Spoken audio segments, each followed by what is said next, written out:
తెలంగాణ రాష్ట్రం ఏర్పడే నాటికి ఆనాటి యూపీఏ 1 యూపీఏ 2 కాంగ్రెస్ పార్టీ అధికారంలో ఉండే అటు రాష్ట్రంలో కేంద్రంలో 16,000 కోట్ల రూపాయల మిగులు బడ్జెట్తో 69,000 కోట్ల రూపాయల అప్పులతో ఈ రాష్ట్రాన్ని చంద్రశేఖరరావు గారికి కాంగ్రెస్ పార్టీ అందించడం జరిగింది. సరిగ్గా 10 సంవత్సరాలు పూర్తి చేసుకొని మళ్ళీ చంద్రశేఖరరావు గారి నుంచి కాంగ్రెస్ పార్టీ అధికారాన్ని చేపట్టే నాటికి 7 లక్షల కోట్ల రూపాయల అప్పు, ప్రతి నెల 6,500 కోట్ల రూపాయలు ఆయన గారు చేసిన అప్పుకు అసలు మిత్తి చెల్లించే పరిస్థితిలో ఇందిరమ్మ రాజ్యము ప్రజాప్రభుత్వం ఏర్పడ్డది. వాస్తవంగా 7 లక్షల కోట్ల రూపాయల అప్పు ఉందన్న సంగతి ఆ 10 సంవత్సరాలలో ఏ సందర్భంలో కూడా ఆర్థిక నిపుణులు కానీ రాజకీయ విశ్లేషకులు కానీ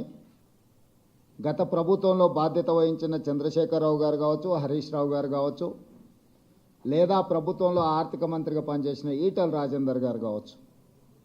ప్రజలకు ఏ రోజు వాస్తవాలను తెలుసుకునే అవకాశం కానీ వివరించే ప్రయత్నం కానీ జరగలేదు. మేమందరం వివిధ మార్గాల ద్వారా సేకరించిన సమాచారము ప్రభుత్వాన్ని శాసనసభలో కానీ వెలుపల కానీ నిలదీసినప్పుడు ప్రతిపక్షాలు అబద్ధాలు చెప్తున్నాయి. ఈ రాష్ట్ర ప్రజల మీద మేము అప్పుల భారాన్ని మోపలేదు, అద్భుతమైన పరిపాలనను మేము అందిస్తూ ఉన్నాం, తెలంగాణను బంగారు తెలంగాణగా మేము మార్చినామని చెప్పి ఆనాటి ప్రభుత్వం సందర్భం వచ్చినప్పుడల్లా ప్రతిదాడి చేస్తూ పోయింది. సరే, ఏది ఏమైనా డిసెంబర్ 7, 2023 నాడు మేము అధికారం చేపట్టిన రోజుకి అధికారం చేపట్టిన వెంబడే డిసెంబర్ 9, 2023 నాడు శాసనసభ సమావేశాలు ఏర్పాటు చేసి మేము వైట్ పేపర్ రిలీజ్ చేయడం జరిగింది. ఆస్తుల విషయంలో, అప్పుల విషయంలో, విద్యుత్ విషయంలో, సాగునీటి ప్రాజెక్టుల విషయంలో ప్రధానంగా అధికారంలోకి వచ్చిన వెంబడే వాస్తవ పరిస్థితులను ప్రజలకు వివరించడం ద్వారా వాస్తవ పరిస్థితులను అంచనా వేసుకొని ప్రభుత్వాన్ని నడపాలన్న ఆలోచనతోని వివరించినాం. ఆ వివరాల ప్రకారము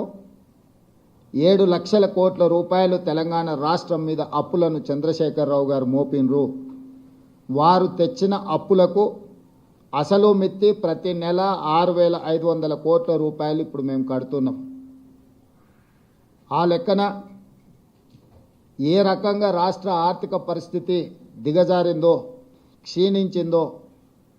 ప్రజలందరూ అర్థం చేసుకోవాలి. ఉమ్మడి రాష్ట్రం నుంచి వచ్చిన అప్పుల ప్రకారము సంవత్సరానికి 6,500 కోట్ల రూపాయలు అసలు మిత్తి గట్టే పరిస్థితి నుంచి చంద్రశేఖరరావు గారు దిగిపోయే సమయానికి ప్రతి నెల 6,500 కోట్ల రూపాయలు అసలు మిత్తి గట్టే పరిస్థితి వచ్చింది. అయినా అధైర్యపడకుండా ఇచ్చిన గ్యారంటీలను అమలు చేస్తూ అందులో ప్రధానంగా రైతు సంక్షేమం అనేది, రైతును రాజును చేయడమే లక్ష్యంగా పండిత్ జవహర్లాల్ నెహ్రూ గారి నుంచి మొదలు పెడితే డాక్టర్ వైఎస్ రాజశేఖర రెడ్డి గారు ఉమ్మడి రాష్ట్రంలో ముఖ్యమంత్రిగా బాధ్యత చేపట్టి ఇచ్చిన ఉచిత కరెంటు వరకు రైతులే మా ఎజెండా, రైతుల తలరాత రాజ్యం చేపట్టే వాళ్ళు మారుస్తారని కాదు, రాజ్యంని చేపట్టే వాళ్ళ తలరాతనే రైతులు మారుస్తారని నమ్మిన మేము రైతులకు సాగునీటి ప్రాజెక్టులు కావచ్చు, హరిత విప్లవం కావచ్చు, అదేవిధంగా ఉచిత విద్యుత్తు కావచ్చు, సబ్సిడీలో ఎరువులు కావచ్చు, కనీసం మద్దతు ధర పండించిన పంటకు కావచ్చు, ఈ విధంగా చెప్పుకుంటూ వెళ్తే ఏది చేసినా కూడా ఆహార భద్రత చట్టం కావచ్చు,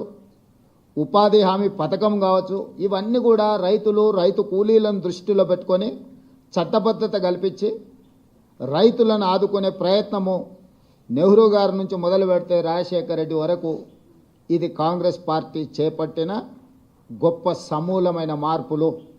ఈ సమూలమైన మార్పులతో రైతుల జీవితాలలో సంపూర్ణమైన వెలుగులు వచ్చినాయంటే రాలేదు. అకాల వర్షాలు కావచ్చు, కరువులు కావచ్చు, పాలకుల మధ్యలో వచ్చిన పాలకుల నిర్లక్ష్యం కావచ్చు, రైతులు చాలా కష్టాలలో కన్నీళ్ళలో ఉన్నారని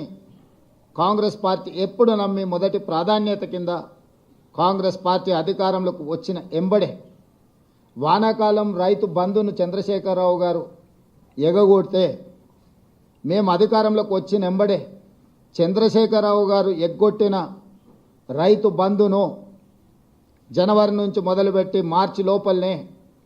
7,625 కోట్ల రూపాయలు మొదటి విడత కాంగ్రెస్ అధికారంలో రాగానే రైతు బంధు పథకాన్ని మేము అమలు చేసినాము. నేను మళ్ళొకసారి చెప్తున్నా,